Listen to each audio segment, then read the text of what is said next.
All right, today's video is all about criticizing video game industry practices. Yes, that's very common for me, but with a particular story coming out recently from Microsoft targeting game studios under Bethesda, the reality of how far and how badly this industry has fallen is becoming extremely obvious. Little bit of context here, I'm not against the process of making money. I think people deserve to be paid for their work, they deserve to be rewarded for creativity, and I would even go so far as to say that high pressure decision makers, those being executives and high level strategy advisors, among others, deserve to be compensated rather generously when they influence company direction in a positive way.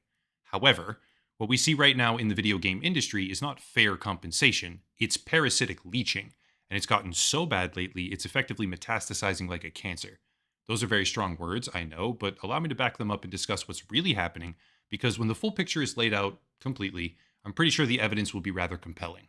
Let's begin with Microsoft, before expanding the picture in a way that will hopefully drive the point home fully. Microsoft, on May 7th of 2024, announced through a staff memo internally that the company would be shutting down three game studios under Bethesda, those being Arcane Austin, Alpha Dog Studios, and Tango Gameworks. There will also be a shift where Roundhouse Games would be absorbed by ZeniMax Media, but for right now I'm focusing on raw studio closures, not so much a basic restructure. Three studios shut down by Microsoft, but why does it matter?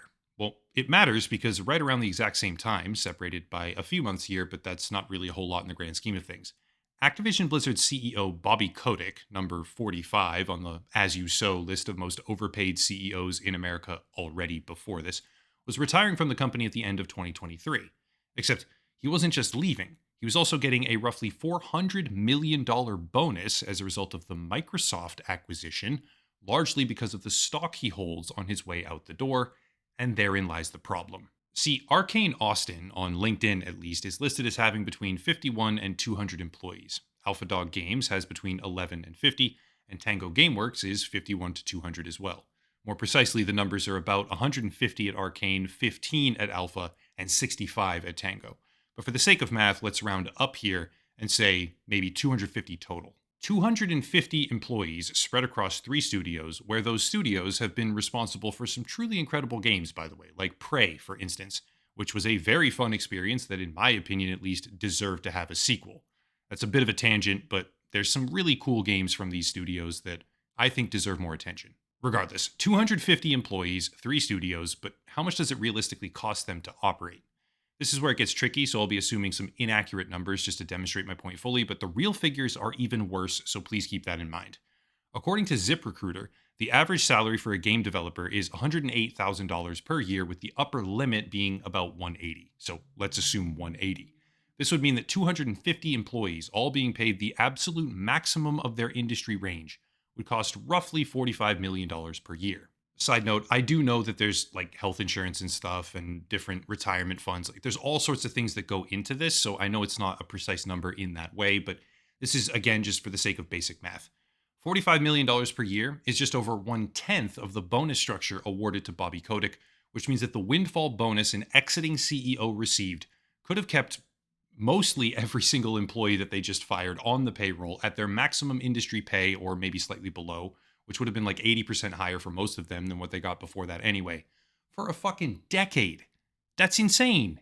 Now, I know what some people are thinking here. Those are stock options. It's different than a cash bonus. And yes, you are 100% right about that. But let's dig into why the stock was priced so highly in the first place that Microsoft would now be awarding hundreds of millions of dollars to this man as he leaves. According to Activision Blizzard's second quarter financials in 2022, net revenue by platform was as follows: 376 million from console, 332 million from PC, and 831 million from mobile/ancillary, which means mobile games and the microtransactions attached to them.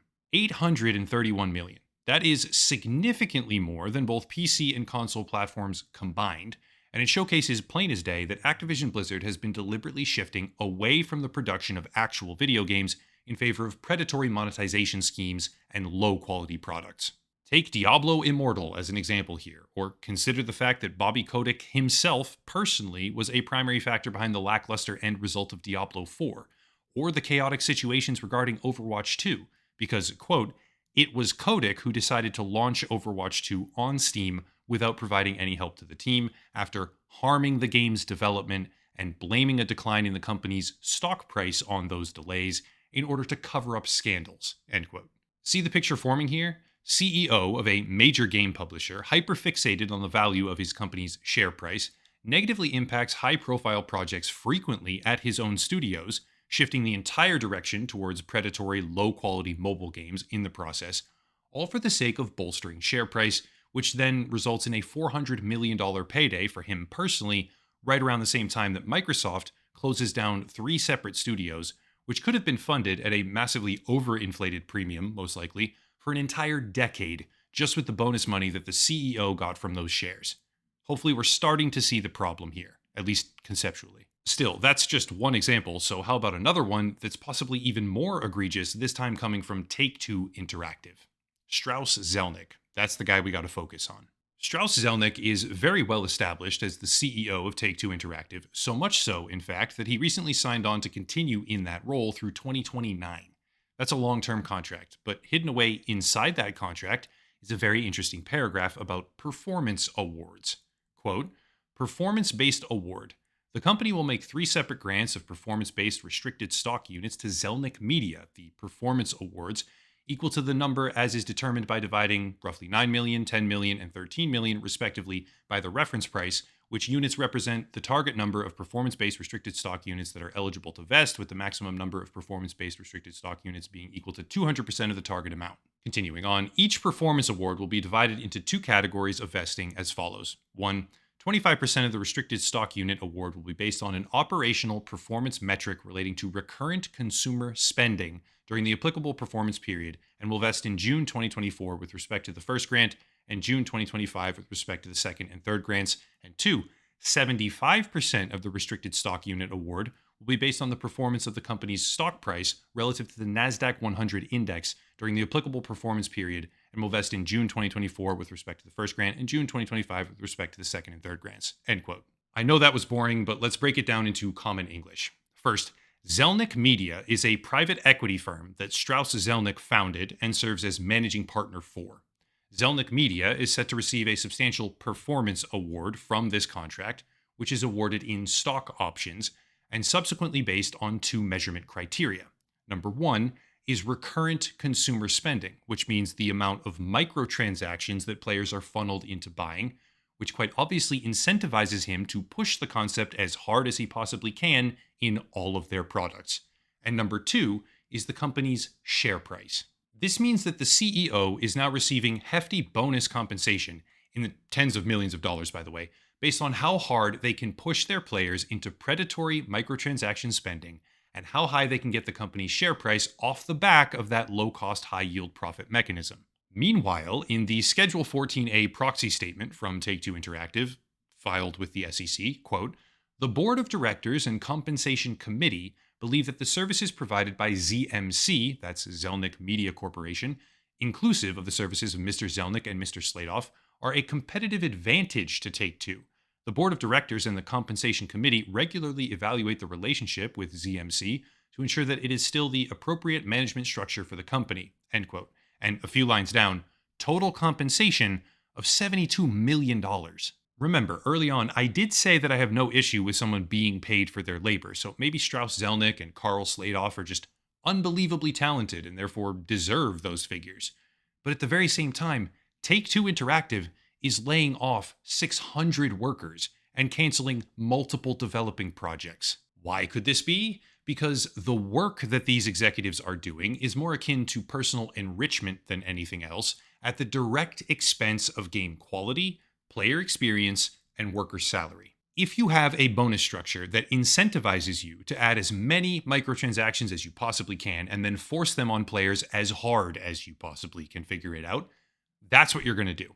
If you also have a bonus structure that says you get tens of millions of dollars if the share price goes up to a certain threshold, in conjunction with a cheap profit mechanism like microtransactions at the very same time, just put 2 and 2 together here. It's not hard.